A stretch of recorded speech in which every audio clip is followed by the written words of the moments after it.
What's up, everybody? Tony here from MetBeg. Today we're going to talk about nutrition practices specifically for the combat sports athlete, though many of these nutrition practices, these little tips and tricks, are going to apply to most athletes, most people out in general, but they'll be particularly useful for the combat sports athletes and just some considerations for a potential cut or even weight gain at that point. So first, I'd like to just point out that I'm no registered dietitian. If you're looking for legitimate nutrition advice, you need to seek out a registered dietitian. A doctor can refer you to that, or maybe you can seek one out individually. If an individual giving you nutrition advice is not a registered dietitian, it's not to say that they can't be correct in giving you good information, but there are a lot of subtle nuances that get caught up in nutrition. Just like medicine, you need a doctor. In this case, you need a dietitian to help you sort through some of these nuances that they can pick up on that others who aren't skilled in nutrition can find. So that said, there are some basic principles that I think just about anybody can follow, aside from any medical conditions or metabolic issues. If you follow these steps, you'll be just fine. So first of all, generally speaking, I think you should be eating real food. And by that I mean food that you are preparing yourself. That way you can cut down on extra calories that may be added to a meal that maybe is prepared for you, or you're at a restaurant or something. A lot of cooking sprays and oils and seasonings and all these things that they add to the meal just to make it taste better aren't necessarily good for you if you are dieting down or trying to maintain a weight. You may wind up going the opposite direction on the scale, which may not help you if you're getting ready for a fight or a match or something where you have to meet a certain weight goal. So if you're able to prepare all that stuff yourself, you can mitigate how much excess gets added into the meals that you're eating. Also, just a point that I want to make here about processed foods. Most of our foods that we have available to us have some degree of processing done to them. It's kind of a buzzword right now. This over analyzing processed foods. They're not inherently good or bad for you, just like any food is not inherently good or bad for you. Food has consequences. The more processed the food is, there may be some potential consequences for you there if you have allergies or some condition where you're not supposed to eat certain foods because it's going to give you some GI distress or something along those lines. But this over analyzing processed foods, you don't need to worry about that. All of our food is processed. Our meats, our fruits, these things are processed to some degree. Protein powders, which I'm a huge advocate of, there's a lot of processing going on just to extract all the proteins from the original sources, and then eventually ground it to a powder and all that stuff. There's a lot of processing going on there. So processed food is not inherently a bad thing. But back to my main point, if you're eating real foods, then you don't really have to worry about that too much anyway. So first thing I'll go over is weighing and tracking your food. It's a very simple thing to do. Not everybody's going to enjoy it, but I have virtually all of my clients do this to some degree when I first have them, for the first 2 or 3 weeks at least, depending on where they are in their journey with getting to maybe a desired weight or body mass or something along those lines. Weighing and tracking your food is very important, especially when you're on a cut. For the combat sports athlete, if you start dieting down and you aren't tracking your intake, you're setting yourselves up for failure. It's such a simple thing to do. The first thing I would suggest is get a food scale. They're super cheap. You can get them online, and they're so easy to use. Then you get yourself one of these tracking apps I always suggest MyFitnessPal just because I know it's free. I'm familiar with that one. I know how it works. And you just log your food. You may think that you know how much food you're taking in, but when you start weighing it out, you really get a better sense for how much you're taking in. If you aren't tracking, then you're just playing a guessing game. And there are other ways of tracking as well. You can do hand measurements or use spoons and cups and all these things. I think the simplest way to do it is just to get a weight food scale to judge the weight, and that'll give you a really good educated guess of how many calories and the macro content of a given food that you have just based on the weight, because a lot of information is already in most of these apps like MyFitnessPal. You type in 5 ounces of cooked chicken breast, it's going to tell you, the approximate macronutrient ratios and how many calories are in. So on that point about calories, doing this will get you pretty close. Will give you a very good idea of what your intake is, but it's not exact. Any calorie content that you're given is going to be an approximation. It's just the way calories are sorted out. It's an approximate amount. So doing this will give you, that ballpark assessment, and from there, then you can make your adjustments up or down, or even if you're just maintaining, you can make the adjustments off of that figure. But if you don't have a figure to go off of, it makes it really difficult.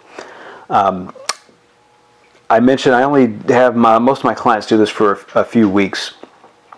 If you are, I think, if you're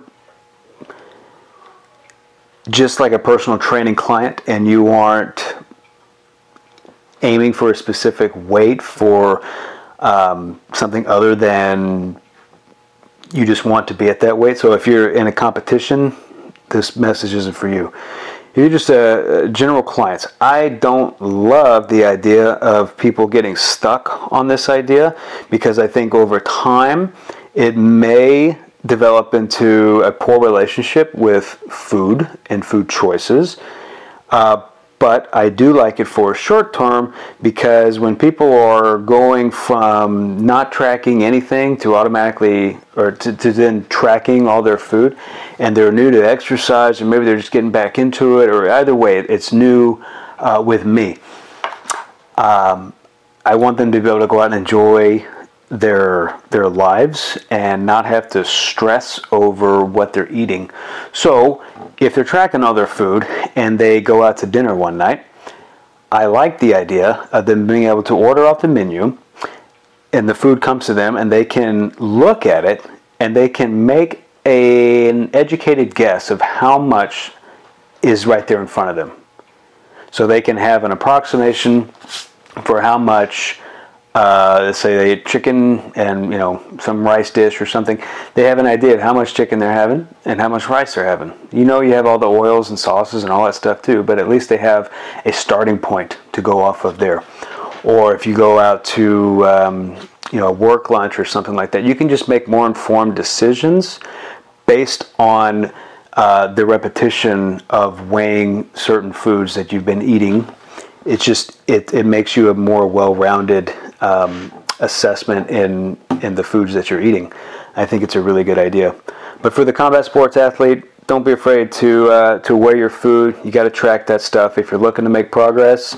That way, when it comes time to the cut for the weigh-in, it's going to make it so much easier on you if you don't have to do this crazy cut the last couple of days before the weigh-in. If you've been dieting down properly, then you don't have to worry about that stuff. So the next thing is bringing food with you and having a plan. That is one of, if not the best way to stay on track. Have the food prepared, have it with you, so that when you get hungry, you're ready to eat. If you're working all day and then you train at night or whatever your schedule is, bring that food with you. You don't want to be in a situation where you don't have anything to eat. That's where we start to relapse and start having some poor decisions made that aren't going to help us towards our goals. That too can apply with anybody, even outside of the combat sports world.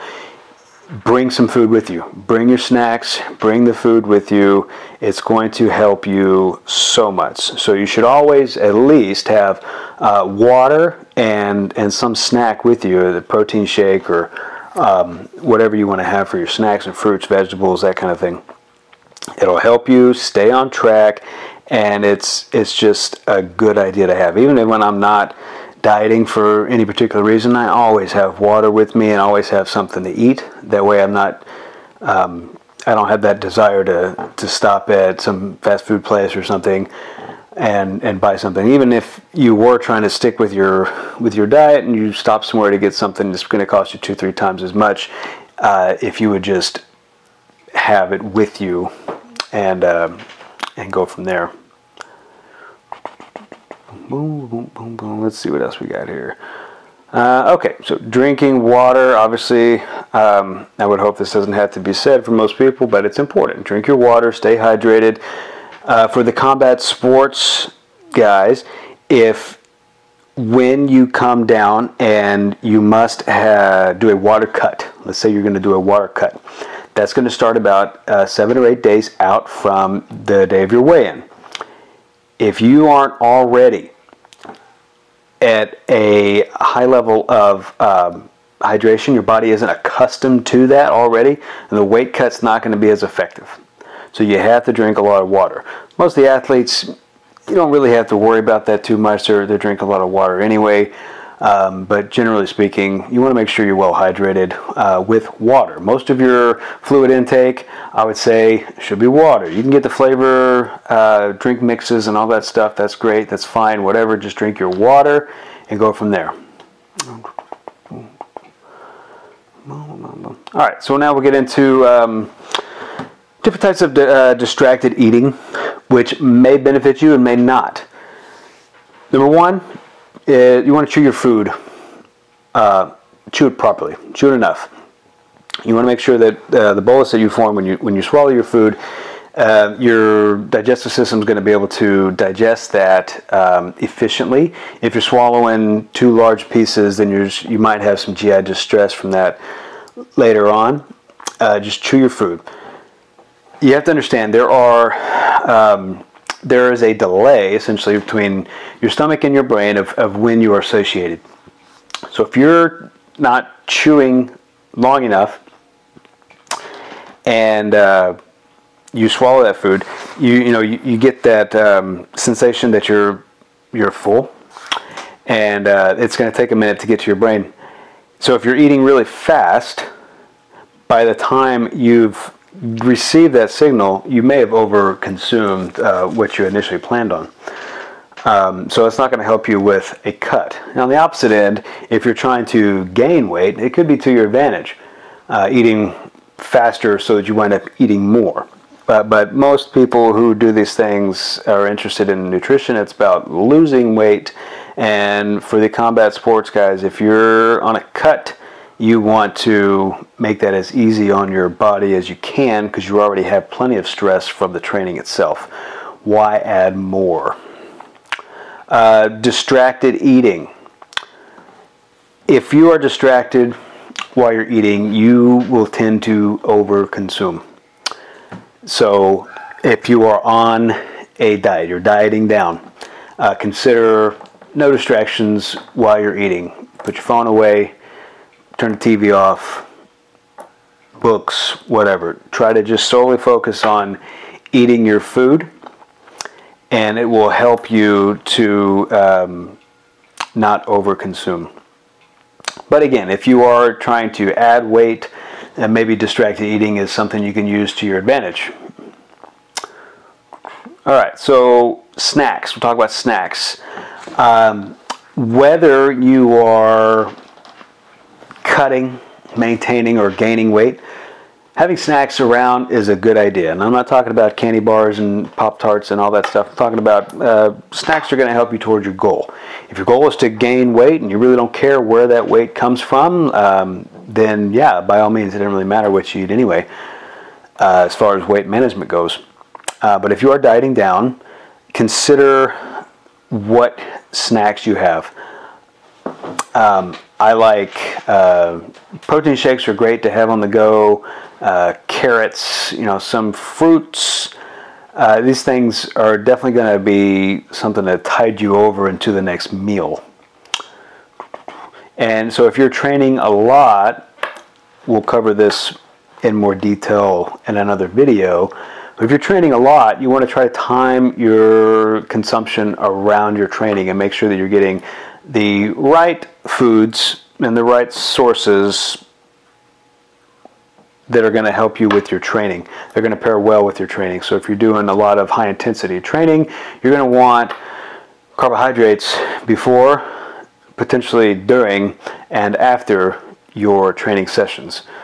So have those on hand so you can eat them as you go, so you don't get stuck in a rut and you get really hungry and you wind up overeating or something like that that just wrecks your diet. Alright, so satiating foods. So satiating foods meaning foods that are going to keep you full for longer. Protein generally has the highest satiating ability of the macronutrients, along with fibrous foods, so broccolis and these kinds of foods that have a lot of fiber in them. They tend to be very satiating. Simple carbohydrates tend to have low satiating ability, so you can imagine the difference between eating a bowl of rice versus a bowl of broccoli. Which do you think is really going to tide you over longer? You could probably go through a cup of rice pretty quick, but it might take you longer to go through that bowl of broccoli, and they're going to have similar satiating effects as to how fast you're going to eat them. So you can use this to your advantage if you are cutting down. More vegetables gives you more volume of food to help you stay full longer. But if you are gaining weight, and if you've ever tried gaining weight, you know how difficult it actually is, maybe even more difficult than losing weight. You may find it really hard to consume enough food to gain weight. So in that sense, eating a bowl of rice may be a much better idea for you than eating the fibrous vegetables. But if you're on a cut, I would always recommend mostly eating your protein first, because that's what we want to maintain our muscle mass as much as we can in most cases. And then I would go after my carbs after that. So finish the meats, and then you move on to your vegetables from there. You by no means have to do it that way, but I would just suggest that to make sure that you get your protein in. After you've been on a cut for a little while, you may find that even then it may be a little bit difficult for you to finish your meals altogether. At that point, when you're cutting down, you really got to make sure you're getting enough food. You don't want to fall into the trap of consistently leaving eat too much food on your plate. At the end of the day, you're a few hundred calories short when you're already on a cut. Probably not going to help you all that much. Your weight surely will go down, but we want to do it in a responsible way. We don't want to lose weight too fast, and we definitely want to make sure that we maintain our muscle mass. So that's just how I usually eat and how I recommend that people eat when they're on a cut. Protein first, followed by whatever else is on your plate. Okay, so gut health and fiber supplementation. So back to my very first point of the registered dietitian, I'll say right here that it's outside my scope to go into a lot of detail here. I recognize that, and I'm just not going to do it. But aside from any medical conditions, if there are some foods or supplements that cause you GI distress, you should probably just avoid them. Maybe take them in smaller amounts, or just delete them from your diet altogether. It's not worth it. If it's causing you some pain or discomfort, it's probably best just to leave it out. Especially if you're training a lot, which you probably will be if you're in combat sports. You don't want to be doing all that stuff while fighting some stomach issues. If it's bothering you, just cut it out. This isn't something I would say you're just going to have to grit and bear and stick this out. Now, if it's causing you that much trouble, don't worry about it. And it's not just for food, supplementation as well. Supplements we'll cover in another video, but if they're causing you pain and discomfort, or even just discomfort, just delete it. It's probably not something that you need if it's going to be causing you that much of a pain anyway. So on that point, if it is something that bothers you, but only if you're going to be training, shortly after that, rearrange the order of your eating that item. So, for example, if you know that you have a hard training session coming up, and you have decided to bring in some dairy into your meal plan, maybe eating the dairy right before training isn't a good idea. Or if at certain times of the day you find that it bothers you more than others, maybe deleting it isn't what you need to do, but you do need to rearrange where, when you consume that, if that's bothering you. If not, don't worry about it. And make sure you're getting enough fiber. If you're sticking with meat, fruits, and vegetables, you are probably getting enough fiber. You may want to consider a fiber supplement as well, just to keep things going, especially as you get nearer. And if your carbohydrates get manipulated and they start dropping lower and lower, you may wind up missing out on some fiber. If you take a fiber supplement like fiber gummies or something along those lines, it can help you out tremendously, keep things moving the way they're supposed to, and you'll thank me later. Okay, so diet sodas, perfectly fine. There's nothing wrong with consuming diet sodas. I know there's a lot of hype over the aspartame in diet sodas. Don't worry about that in the slightest, unless you're drinking several cases of diet sodas per day. You're not likely to be consuming enough aspartame to have any negative consequences on your health, especially if the diet sodas help you stick to your diet. I know they definitely help me because it's something sweet, and I look forward to my meals a little bit more if I know I'm having a diet soda with it. And especially now, not just the diet drinks, but the zero drinks, the 0 calorie drinks, they taste just like the full sugar drinks, many of them. So diet sodas, perfectly fine. Doesn't really seem to be much of an issue. All right, so cheat meals. So these are used. If you are having someone coach you with this, ask your coach about this and see what they think about cheat meals. Some people may have a different approach to this. I can say I use cheat meals sparingly, and usually it's a method to combat diet fatigue. After you've been dieting consistently for a long period of time, and you know you're doing well because you will see the results. You will actually see the results. You'll see the scale move. You'll see all these improvements. At some point, you're going to start getting fed up with the same foods over and over and over again. You can only push through that so long before you start to lose it. And this is where it starts to get a little bit dangerous, because you may have little bitty bites of this and that are not in the meal plan that wind up pushing you over your calorie content just a little bit each time. A cheat meal can be used strategically to give you a break. There's a mental component to cutting down like this, and using these cheat meals can help you fight that, kind of like a reset. You also hear them called refeeds. Not really actually what's going on as far as a refeed goes, but I think that one of the more important things to consider here with the cheat meals, if you have a date in mind for whatever you're cutting down for.